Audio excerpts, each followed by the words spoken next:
en Bolivia, actual ministro de Trabajo de Jujuy, hablo de Normando Álvarez García, dice que en su momento él desoyó las órdenes del gobierno argentino, que sacó justamente a sus familiares para poder cuidar a representantes del gobierno de Evo Morales. Esto de hecho está comprobado por los propios integrantes de ese gobierno. Y que él es el que le dijo a Forí o a quien haya intervenido, déjenlo a Evo ir para Argentina. Se lo negaron. Con lo cual, digo, el rol del ex embajador argentino en Bolivia difiere de lo que se decía desde Buenos Aires, ¿no? Eso es verdad. Ahora, lo que es curioso, perdón, en esa misma línea, es que el mismo embajador que tiene ese rol que está diciendo Luli, porque ya había sido destacado incluso por Solá ayer en la entrevista con Iván Jagroski, es curioso que en esa misma entrevista del sábado, con el diario Clarín, lo que hace él es decir que la carta es falsa. Dice que la carta es falsa y que además él no tenía conocimiento de su existencia, ¿no? Un poco aventurado también la afirmación del ex embajador. Lo cierto es que la carta estuvo archivada. Esto también lo explicaba ayer Solá. La carta llega a la embajada argentina, creo, un 13. Sí. Y ese mismo 15 se archiva. Exacto. La pregunta es, ¿la vio el embajador? El que la recibió, ¿entendió que esa carta no había que entregarla? ¿La abrieron, la leyeron, la volvieron a guardar? Son preguntas que por ahora no tienen respuesta. ¿A la Cancillería, que es algo que se hace habitualmente en las embajadas? No lo sé. Sí. En ese caso siempre las embajadas tienen que remitir un cable diplomático que en general muchas veces tiene carácter secreto, pero que obviamente porque el embajador tiene un jefe que es el canciller. Claro. Ahora, no es curioso, no es extraño que si la carta es verídica y fue firmada por el entonces jefe de la Fuerza Aérea Boliviana, esto no le llegue al embajador. Digo, es una autoridad importante de Bolivia la que envía la carta y el embajador argentino en la embajada, quien es el destinatario de la misma, el personal de la embajada no se la da, no le llega. Es raro, ¿no? En ese contexto, me dicen a mí gente que trabajaba en la embajada argentina en Bolivia, era poco probable que algún empleado de la embajada se quedara con esa carta y no se la remitiera directamente al embajador, que era el único que hablaba sobre el tema que estaba ocurriendo con el canciller. No es que había intermediarios, no es que había terceros empleados de la embajada argentina en Bolivia. Embajador, canciller, presidente. Aunque, como bien decía recién Luli, embajador y canciller un poco cortaron con el hilo de órdenes negativas que traía el gobierno argentino en ese momento y tomaron decisiones por su propio peso, ¿no? El embajador porque estaba en el territorio y el canciller porque veía que había necesidad de salvarle la vida también a un exmandatario como era Evo Morales. Si les parece, compartimos alguna de las partes de la carta que acaba de publicar la ex ministra de Seguridad, Patricia Bullrich. El informe afirma textualmente, dice ella, en dichas instrucciones se emplearon la cantidad de 70.000 cartuchos calibre 1270. Esto significa, dice Bullrich, que el Grupo Especial de la Gendarmería Nacional regresó a la Argentina y produjo su informe cuando ya habían transcurrido 7 meses de vuestro gobierno. Claramente lo que está diciendo acá es, ustedes no controlaron qué se hizo con esas municiones, con esas armas, porque nosotros las mandamos y al mes no éramos más gobierno. Mirá, dice que volvieron 6-7 meses después. Ahora, cuando fueron hacia allá, las 70.000 municiones fueron por 90 días.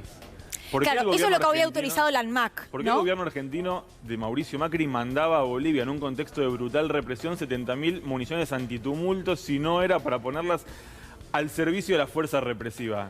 No se puede decir que esto era parte de un ejercicio militar. Ahora, el párrafo que viene ya me resulta directamente ridículo, porque pide responsabilidad y aclaración a las autoridades actuales.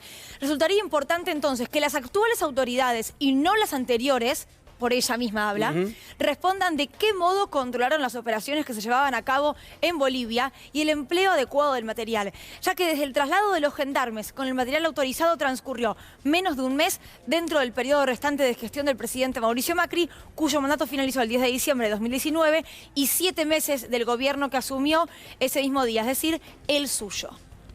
No, la verdad que es bastante curiosa la defensa de Patricia Bullrich y deja de lado algunas preguntas importantes, sobre todo esto que decíamos de qué pasó con los 70.000 cartuchos calibre 1270, cuando llegaron, ¿no? Que sería ahí la diferencia entre lo que dice Bullrich y lo que cree el gobierno argentino y la Cancillería boliviana, porque no es solamente el gobierno argentino, es la Cancillería boliviana de hecho, la que cree esto, ¿no? La denuncia parte de ahí, ¿no? Claro. Hay un solo punto para prestar la atención de lo que dice Bullrich, es cómo nadie se dio cuenta acá, ya durante este gobierno, de que capaz que había algo raro con estos cartuchos, ¿no? Porque si están los documentos, si está todo, alguien capaz que debería haber dicho, che, usaste 70.000, porque está la carta de gendarmería, diciendo, usaste 70.000 cartuchos antidisturbios.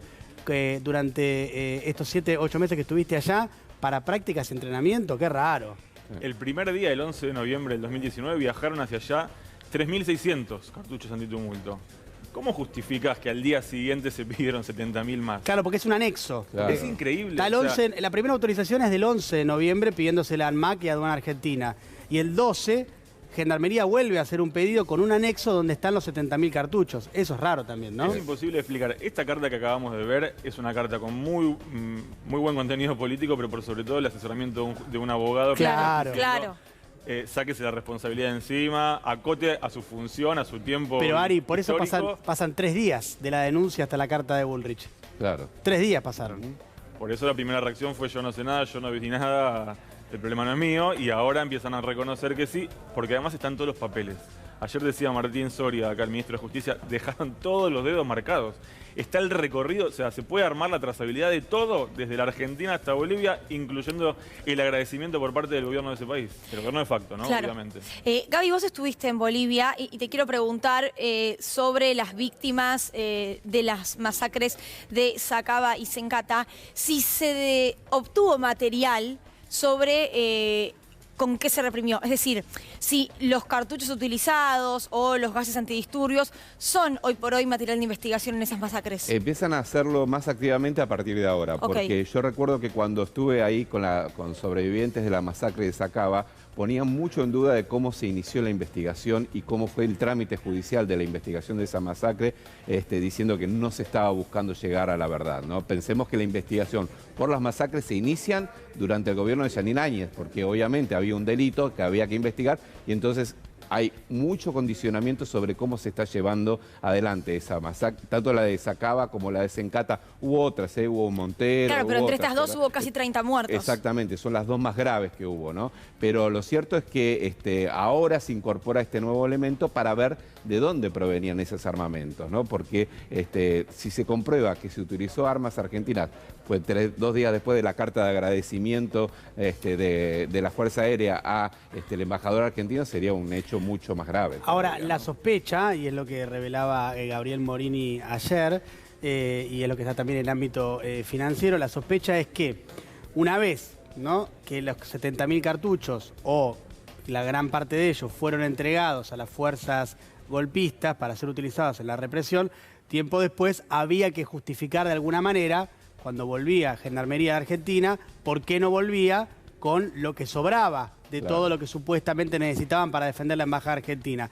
Es ahí donde aparece esta carta de Gendarmería interna y pidiéndole que se le comunique a ANMAC y a la aduana, diciendo los 70.000 cartuchos los usamos en entrenamientos y prácticas de tiro. Entonces, lo que sospecha el gobierno argentino es que esa es la coartada para explicar, en realidad, lo que no se puede contar, que fue entregado ese material para la represión de protesta social. ¿Sabes por qué? Perdón, Sí. Porque Argentina lo que hace es autorizar una exportación temporal. Lo que no se usa vuelve. Mientras que la carta del gobierno de facto de Bolivia habla de una donación. Entonces, si se donó, ese material no iba a volver de ninguna manera. Entonces, expliquemos cómo no vuelve. Bueno, lo utilizamos en entrenamiento en territorio boliviano. Algo que no estaba autorizado, no estaba previsto y que además entrenamiento antitumulto y no es lo más Es raro, ¿no? Que aparte que se hace en un polígono de tiro también, digo, es muy difícil. No estás tirando al blanco. Y aparte deberías proveer algún tipo de prueba de que fue un entrenamiento, además, digamos, ¿no? O sea, ahora, ¿dónde entrenaste? ¿En qué polígono de tiro? ¿Quién te facilitó las instalaciones para entrenar? Y en todo caso, esto, ¿no? Llama la atención. Entrenamiento, porque nosotros conocemos de entrenamiento o con fusiles o con armas y demás. Con gases lacrimógenos, es muy raro. Ahora, ya esto es una cuestión de análisis político. Macri y Bullrich terminan siendo siempre un dolor de cabeza para Juntos por el Cambio, porque cada cuestión que se conoce los involucra a ellos en situaciones que realmente son muy difíciles de explicar. Y te agrego 2 personajes más, Gustavo Arribas y Silvia Magdalani. Totalmente. Porque se supo en las últimas horas que en la base argentina en Bolivia había al menos 2 funcionarios de la AFI que estaban trabajando, no se sabe si de forma vinculante o vincular con la CIA. Sí. Hay uno de ellos, que vamos a dar el nombre y apellido porque lo puso Evo Morales en un tuit, es José Sánchez, que cuentan que se encargaba de la confección de perfiles de los funcionarios del gobierno de Evo Morales. Esto me lo confirman a mí gente que compartió tiempo y espacio con José Sánchez. lo conocía todo el mundo. Cuando va un enviado de la AFI al exterior, por lo general tiene vínculo con la embajada, incluso a veces tiene cargo dentro de la embajada y se vincula institucionalmente con el servicio de inteligencia del otro país. Lo que van a hacer es, de alguna forma, congeniar o compatibilizar agendas, buscar métodos de trabajo conjuntos. No son espías que van disfrazados con anteojos de sol y campera de cuero, eso no ocurre. Si una vez tenés que mandar una misión especial, sí la mandás por fuera. Pero en este caso era una persona conocida por todos. Todo el mundo sabía que estaba ahí, todo el mundo sabía que era de la AFI. Lo que no sabían y se vienen a enterar ahora es que, según una publicación periodística, trabajaban llevando la información a la CIA. Lo que a mí me cuentan es que efectivamente este hombre, José Sánchez, armaba perfiles de los funcionarios del gobierno de Evo Morales, incluso del propio Evo, que no eran nada brillantes, eran elementos sacados de internet, como solemos ver que pasaba con los agentes de inteligencia que le respondían a Gustavo Rivas y Silvia Magdalani, pero ahora mismo la AFI está bajo investigación interna. Gracias, Gaby. Gracias, Ari. A ustedes.